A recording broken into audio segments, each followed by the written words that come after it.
neuroplasticity. Just got done talking about it. Realized I left something out. Got out of there. Everything must be in order. Gotta move the tarantula book. Just got a tarantula this weekend. Just like that. It's like, rah! The kind that almost attacked me when I was in high school. It jumped across this thing at my eyes. Yeah. One of these, vicious bastard. I'm gonna make it wrestle with the cat. They're not gonna kill each other. They just wanna wrestle. So I just got done talking about neuroplasticity, you know? And I left the part of the cat out. Not siete. The idea that I was talking about neural pathways making their way, you know, use it or lose it system, this damn abundance of brain cells. It's just like, rah, waiting to be. And so as things are coming at them, the outside world's shooting around them in and out, and it's like, it's taking it in, it's trying to figure it out, you know? It's got to know where it just ended up. And it's got to be able to assimilate, otherwise it will, well, they look at you like a freak. But they found, by putting cats, they say there's a study, they put cats, newborn kittens, in a dark enclosure, you know, for the first 2 weeks of their lives. And then when they bring them out, they're blind and they never attain eyesight, because that pathway to the occipital lobe, you know, where the brain is. That's why in that movie with Jeff Goldblum, when he hit the guy in the head with the socket of the damn golf ball, and he said, I can see, he knocked him right where the occipital process is. They don't tell us that in the movie, but I know how it worked.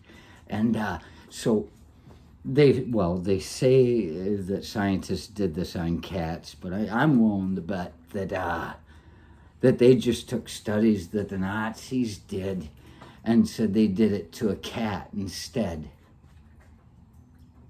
Like that's any better. We're such vicious bastards, man. That poor cat. Those poor people, sure. But what you have to realize is the cats are the innocents.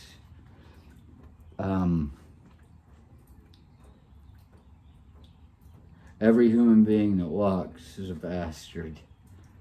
And that's not a bad thing. Everybody's an asshole, me too. Sometimes. That's, you know, somebody in high school said, that guy's an asshole. I said, everybody's an asshole. I said, even me. And I was a nice kid then, but I was aware, you know, we're all capable of vicious things. Like maybe doing a study on a cat just to see if it goes blind. But I was talking about that because of the head injury. And the funny thing about that is, years later, my mom started making like a joke, but I'm not sure she wasn't telling the truth. You were switched at birth, she would say that, which these two different things, they don't stand together as to why I am different than the others, but I was switched at birth. And I think that's funny, the idea of it. I mean, they say, oh no, that couldn't happen, but here I am in northern Michigan, you know. We've been there 100 years. Everybody's been there 100 years. Pretty soon everybody's going to start looking enough like each other. You could switch a kid at birth. This isn't the Dick Van Dyke Show. And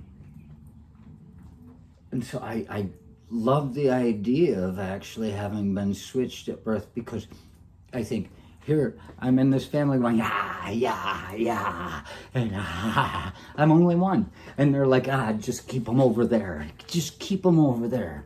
And, you know, it's safe. But think about that nice kid me that came from this nice people family, well, whatever, and got moved over into the other family that was supposed to get me.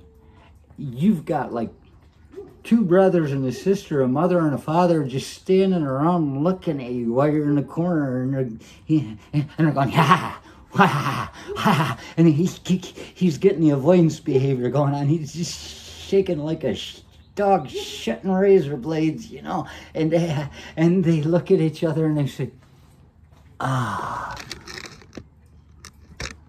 think there's something wrong with him.